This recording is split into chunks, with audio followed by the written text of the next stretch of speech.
Hola a todos, hoy les traigo un pequeño especial de extraterrestres, contaré junto con mis amigos algunas historias de extraterrestres, que no tengo idea si son reales o no. Por supuesto que son reales, si los extraterrestres no existieran, entonces no existiría ni el significado, ni la palabra, ni nada tratado con ellos. Ese es un buen punto, pero igual, no se sabe si son reales o no. Bueno, ya cállense, y comencemos con el video Sakuya. El satélite espía extraterrestre. Un satélite espía extraterrestre podría estar orbitando la Tierra y podría tener unos 50.000 años de antigüedad. Según el científico ruso Dr. Maskut Chernova, quien a principios de los años 90 en una conferencia en Ginebra, afirmó a la prensa que tanto Rusia como Estados Unidos conocían el artefacto. Los rusos creyeron que se trataba de un artefacto norteamericano, y los estadounidenses, que también trataron de investigar el origen del aparato, creyeron que se trataba de un artefacto ruso.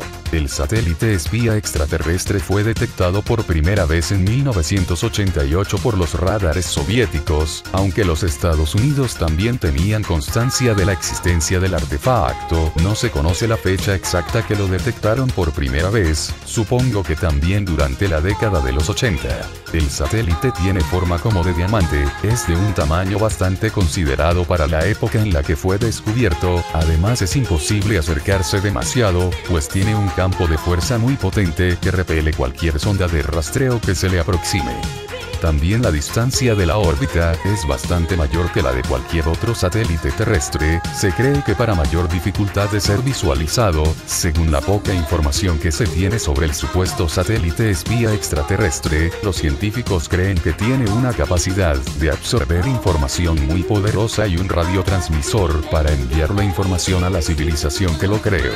Lo sorprendente fue que cuando los rusos pidieron información acerca del artefacto a los norteamericanos, la NASA negó ser propietario del satélite, por lo que dio comienzo una investigación para averiguar a quién podía pertenecer, si no era ni de construcción rusa y tampoco norteamericana. Solo quedaba Japón y Francia, que eran los únicos con capacidad espacial, pero aseguraron que no tenían nada que ver con el artefacto, que estaría orbitando la Tierra a una distancia bastante alejada. Tanto los rusos como los norteamericanos en un primer instante creyeron que se trataba de un artefacto construido por uno de los bandos enfrentados en la Guerra Fría, o como fue conocida de forma popular, Star Wars, pero esto parecía no ser así.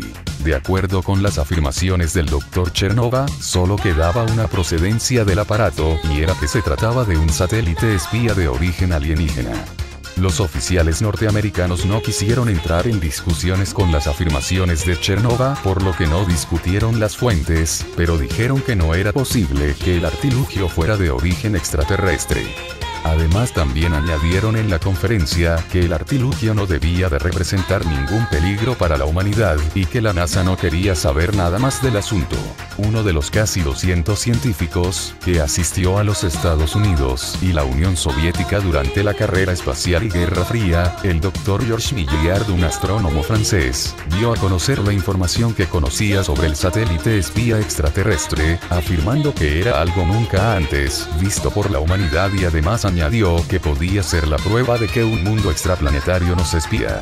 Según Milliard, el satélite orbita a una distancia considerable de la Tierra y mantiene una altura mucho mayor que la de cualquier satélite terrestre. Posiblemente el artilugio fue diseñado para permanecer durante tiempo indefinido en el espacio, y hacerse la simple conjetura de que el satélite pudiera tener unos 50.000 años de antigüedad, demostraría que la civilización que lo creó deberían de tener una tecnología muy avanzada en comparación con la nuestra, y que nos espían desde los principios de la civilización en la Tierra.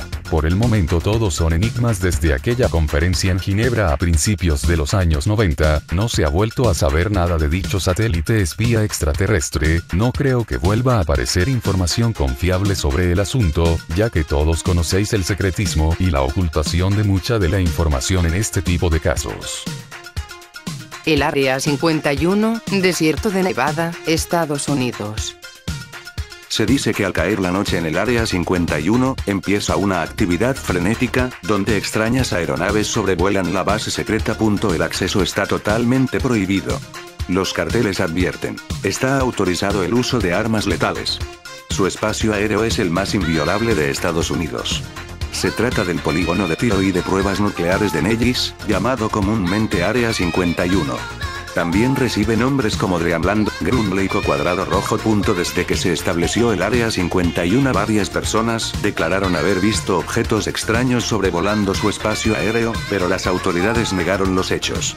Sin embargo, uno de sus propios hombres declaró que por los cielos del Área 51 no solo circulaban ovnis, sino que la USAF utilizaba activamente tecnología alienígena. Robert Bob Lazar, que trabajó 5 meses en la base a partir de diciembre de 1988, hizo unas manifestaciones por televisión en mayo de 1989.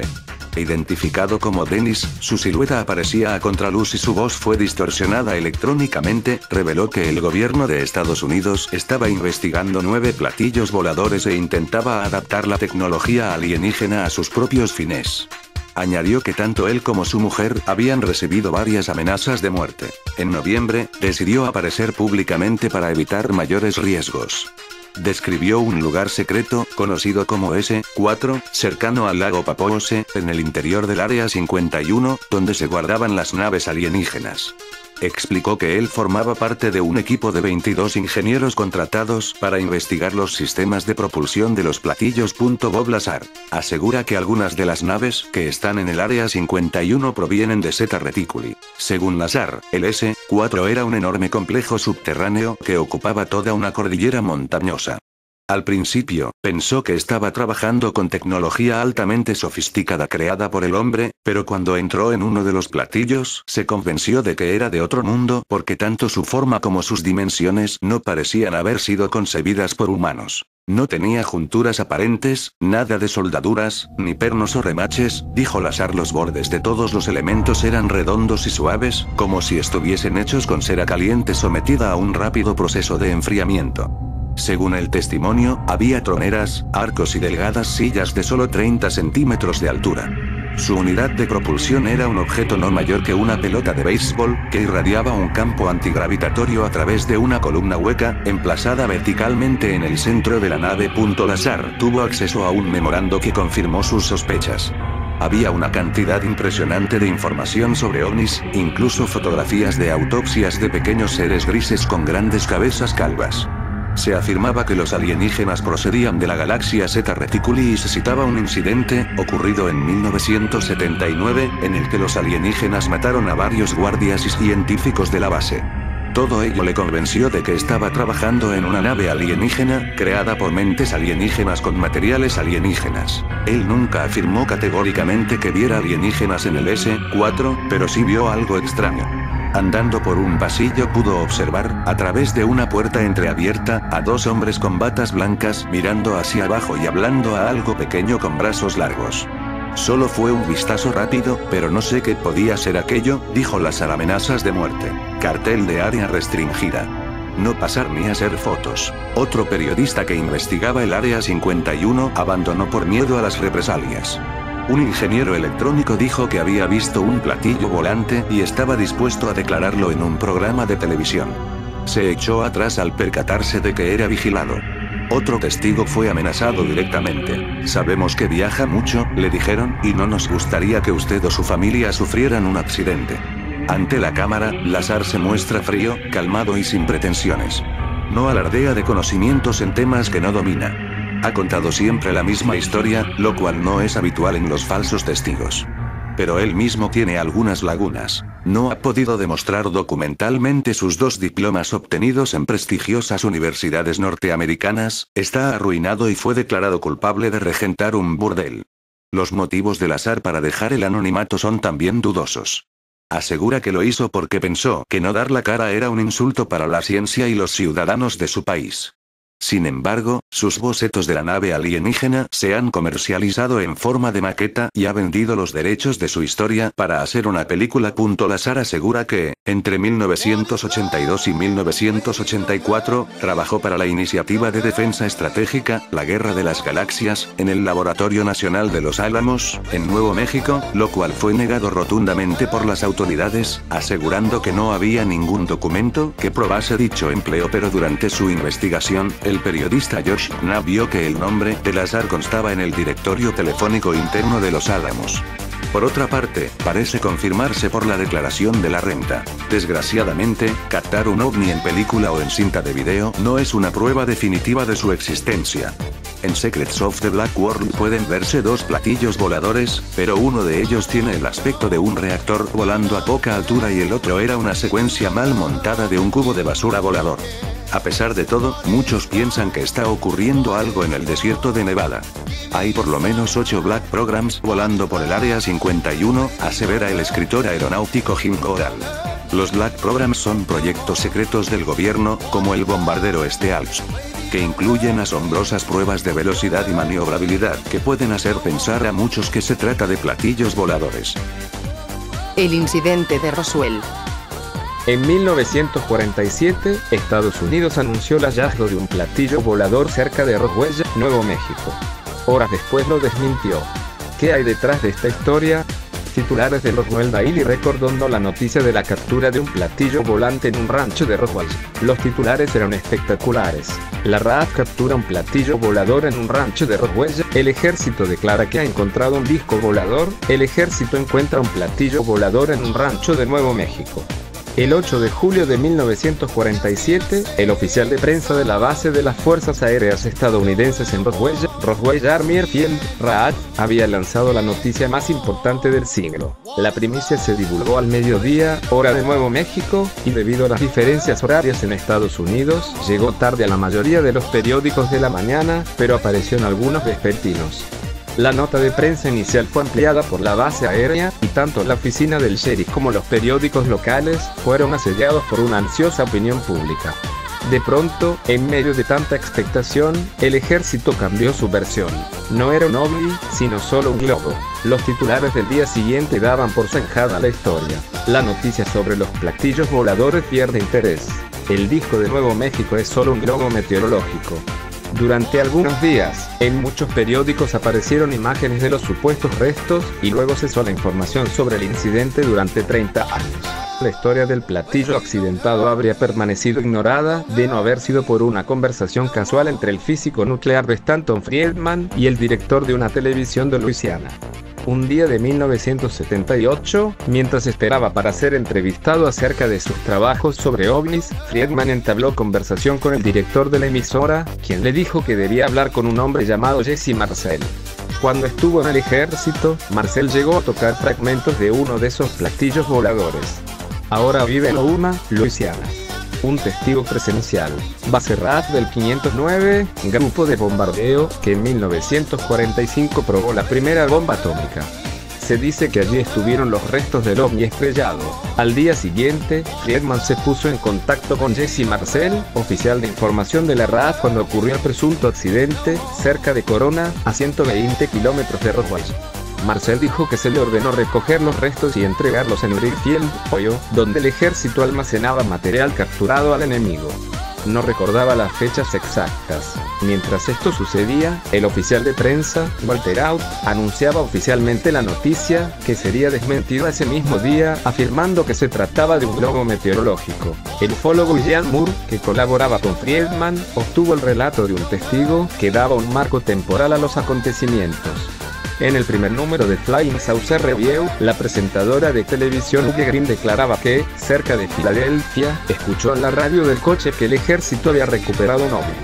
Trató de averiguar algo más sobre el caso, pero no lo consiguió. Aunque no fuera mucho, tenía una fecha: finales de junio o principios de julio de 1947. Investigación en profundidad. Moore encontró los periódicos del 8 de julio de 1947 que cubrían el suceso de Corona Roswell. En los artículos aparecían las fechas y los nombres del ranchero, el sheriff y el personal de la RAF. Friedman y Moore entrevistaron a 62 personas relacionadas con el acontecimiento, entre ellas Bill Brazel, hijo del ranchero que halló los restos, algunos vecinos, como Loretta Proctor, que incluso habían recogido piezas, y el hijo de Jesse Marcel. Out, el oficial de prensa que había dado a conocer la historia, aún vivía en Roswell, y gracias a su anuario se pudo localizar a otros testigos y obtener detalles del suceso. En 1986, Friedman y Moore ya habían entrevistado a 92 personas y publicado 6 artículos. Friedman convenció a los productores de Misterios sin resolver de la conveniencia de emitir un reportaje sobre Roswell en su programa en la NBC Televisión. En agosto de 1989, mientras filmaban en Roswell, Friedman conoció a Glenn Dennis, antiguo trabajador de la funeraria Ballard, que prestaba sus servicios a la base aérea. Por primera vez, Glenn mencionó las anomalías habidas en el hospital de la base en el verano de 1947. No solo fue consultado sobre la manera de tratar cuerpos pequeños, sino que fue expulsado por la fuerza del hospital en su siguiente visita. Tenían cuerpos de extraterrestres hallados en el lugar del accidente. Dennis así lo cree. Según dice, conoció a una enfermera de la base, que le comentó que dos doctores habían practicado la autopsia a unos cadáveres muy malolientes. Según Dennis, esos cuerpos tenían la piel grisácea, cabezas grandes, hendiduras u orificios como nariz, orejas y boca, 4 finos dedos, sin pulgar, y carecían de pelo. Después de varios encuentros con Dennis, la enfermera desapareció, en apariencia trasladada a Gran Bretaña, pero cuando trató de ponerse en contacto con ella, sus cartas le fueron devueltas con el sello difunta. Esa misión de misterios sin resolver en septiembre de 1989 fue todo un éxito. Fue vista por 28 millones de personas en Estados Unidos. Le siguió una avalancha de libros, programas de televisión y ataques de detractores. Por entonces, los investigadores se habían dividido en dos facciones. Si bien ambas estaban de acuerdo en que se había estrellado un ovni en el rancho Foster, una, en la que figuraba el propio Friedman, creía que había ocurrido un segundo accidente en San Agustín, Nuevo México. Otro ovni. La teoría de un segundo accidente se basa sobre todo en los testimonios de dos testigos clave. El primero, Gerald Anderson, se puso en contacto con Friedman después de ver en 1990 la reposición del documental de Misterios sin resolver en aquella época. El otro testigo, Grady Barnett, había relatado su historia a dos amigos que posteriormente informaron a Friedman. Ambos testigos contaron casi lo mismo: el descubrimiento de los cuerpos de extraterrestres en el lugar del platillo accidentado. Según Anderson, uno de los alienígenas había sobrevivido al aterrizaje forzoso. Entretanto, empero, Barnett había fallecido y la historia de Anderson no pudo ser contrastada. Muchos ufólogos no acaban de creer en el accidente de San Agustín. Los hechos de Corona gozan de una mayor credibilidad. En la obra de Friedman Crasha Corona, escrita en colaboración con Don Berliner y publicada en 1992, se resuelven algunas de las incógnitas de la historia. Ahora solo queda por ver y clasificar la notación ordenada en junio de 97. Roswell. Autopsia en video de la extraterrestre. Cita la criterio aquellos testigos de los cuernos de 97. Lector el accidente de junio 1992. Cuando agarró una fuerte explosión en el enorme la mañana enteral, he entrado del arco. Si los güeyes en Cona lo accionaba del canal de una zona de un clonogrado resto de un material cuando se hablaba volvía a enderezar esta nieve. También había otros que estaban decidido allá y tenían grabado su extremo borrador azul. Esas librianas como la madera podían romper y quemar. El señor se volvió a hablar, el resto de su letra dirigida a su veo al comandante de un material y extremo, tal y fecarismo haciendo un bombardeo con el parecer de mal merecía cierta credibilidad. Jefe se William de Ariel W. Un elenco de espionaje que acompañase el lugar cogiesen en el sitio de informar al líder del televiorito y que pudo discotear en Rotterdam de la del Tillo Blanda y de los aliens. En su libro Crash Corona, firma de el testigo de Marvel. Los testigos por un piso medio que apoyado al choneo el grande algo que también volvan de los niños tendrían es que era un bombardeón. Dos hombres cargados de vehículos dolorosos pudieron dejar una gran cantidad de ellos. El de rodillas tuvo mierda del resto y a la mañana con el Blanchardo Reno clase la zona. Vio un grupo de soldados y policías y se procedió a toda la vuelta. Teniente Out, el hombre, un sacredo volador. La noche fluida la radio cal, presiones ricos de la zona. Y tanto, el de orden de los restos del punto platillo volador y tras un ello morir fiel actual person, hoyo, así calan el cuartel de Oa.